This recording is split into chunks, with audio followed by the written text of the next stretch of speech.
Hey everyone, just wanted to do a quick update here on the next test. I'm going to post that tonight. It's not due for a couple of weeks, I think, but I want to go ahead and get it up to kind of help you all with your any holiday plans that you might have in the next week or two. So I wanted to get that up now, and I wanted to get this video out to you all beforehand so you would know what to look at and what to study for that essay question at the end especially. The rest of the material is pretty much as we've had on previous tests from textbook material. But I wanted to give you an opportunity to do this test at your leisure, so I wanted to go ahead and post that now. In addition to that, while I'm thinking about it, I'm going to go ahead and try to get the last module going and get it up sooner rather than later because of the holidays and we're coming up on finals. So I want you all to be able to work ahead a little bit if you would like to do so. I've actually been requested to do that by one of you all, so I don't have a problem doing that. It's just that, as I mentioned at the beginning of the semester, this is the first time I've taught this course, and especially in the bio term. So I've been trying to keep ahead as well as I can, but it's been a little bit of a challenge. But I'll try to get those things going and get those up in the very near term here. So with regards to this test, y'all have done really well on your last test on your essay questions. So keep up the good work. Definitely, you're really explaining yourselves well and showing me that you have this knowledge that you're learning this. So that makes me very happy to see that. So on this test, I'm only going to have one essay question. I've been having two worth 40 points each. So this one, since I'm only having one, it's going to be worth 60 points. And I sort of have three questions embedded within that essay question. And that essay question is going to be on mountaintop removal, the strip mining practice that I go over in the lecture. So be sure you review that lecture video where I go over especially that part, because I do talk about one of the questions, the sub-questions I'm going to have in there in that lecture. So the mountaintop removal, again, in the lecture, it's very devastating to the environment. And it's something that is continuing to be an issue in eastern Kentucky and West Virginia.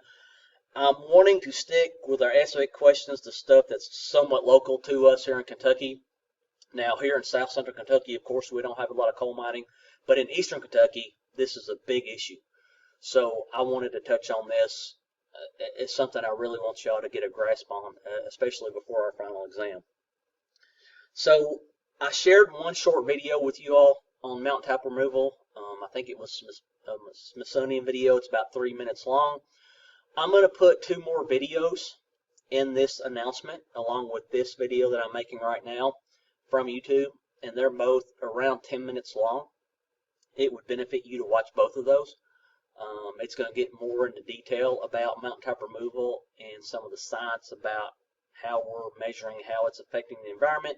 And it's also going to be sort of a little case study on some individual families and how it's affecting the health of people. And it's going to kind of be like that fracking video. If you watch that as you're assigned to do in the previous chapter, it's similar to that video. Now, one thing I do want to point out here as we get into this stuff, especially from this point of the semester forward until finals, we're probably getting into more of the topics that you expected in a class like this. So far, we've been really pretty much learning basic geology. All that has to do with environmental geology because it happens and it affects us in one way or another. So it is environmental geology, but it's been pretty basic to the science and the how the stuff works kind of topic. Now we're going to start getting into human activity and energy and alternate forms of energy and policy and rules and laws. We're going to start talking about the real world a little bit more as far as how we affect that and how it affects us with regards to our actions as human beings. So I'm telling you this because as we do this, you're going to see these two videos that I'm going to put in this announcement for you to watch. One is definitely from an organization that is anti-mountaintop removal. It's from a group that is very much against and opposed to this. So depending on your demeanor and your background and what you think about these things, it's very evident that they're against this. I've watched it a few times. Everything they say is factual, so I'm not giving you any bad information. But this is from a standpoint of hey, this is not good. The other video, while it's not a political video, it's from PBS. So it's a news article, but it does get into a little bit about the politics of what some of the presidential administrations from the past have done on this. So it talks about what Obama did, what Trump did. It was made before Biden came in, so it doesn't mention him any. So one thing I want to tell you about that is that in these questions, in these back and forth on these topics, I'm not looking for any right answers. For example, I'm going to go ahead and give you one of the questions I ask in the essay question. I ask you straight up, what's your opinion about mountaintop removal? Your personal opinion. What do you think about it? Is it good? Is it bad? And why? What I'm looking for is for you to make a statement or take a position and then explain yourself.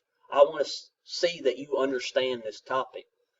And you could have one opinion or another. Now, I think most of the stuff you're going to see in mountaintop removal, it's definitely not good for environment, definitely not good for human health. But if you were to work in the coal industry, you're going to love it because you're making a lot of money on it.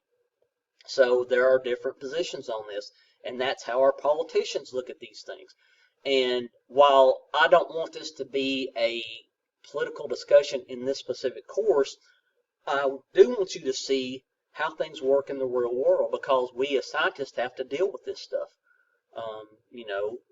It's been common in recent years for education and science to be kind of demonized in our culture. Conspiracy theories to kind of take root and take over. So I want you to see what both sides, where they come from, and what you're going to see in the media, and what you're going to hear from politicians. Politicians have a stake in this.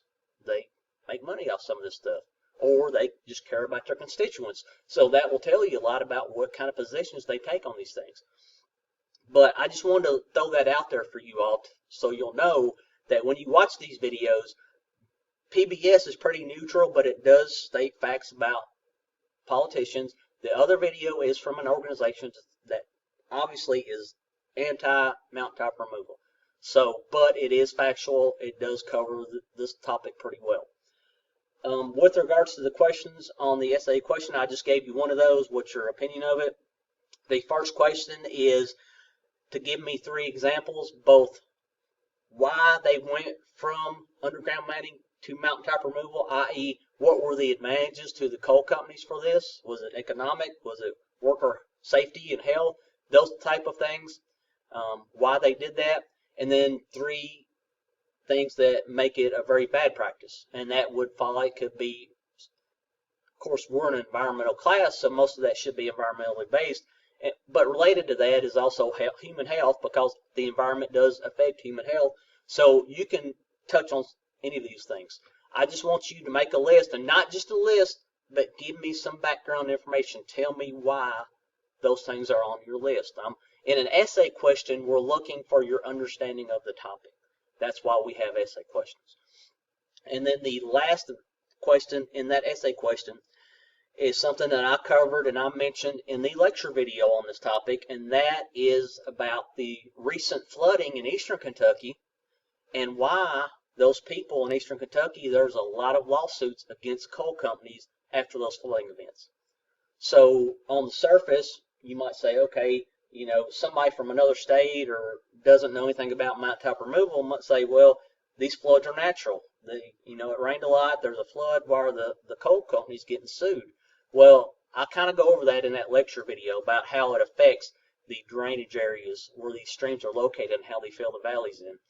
So that's going to be your third part of that one essay question. So I just wanted to throw that out there for you all to let you know. I'll put the links to those other 2 videos in this announcement that I'm getting ready to send out. And as always, if you have any questions or any concerns, feel free to let me know. Thank you.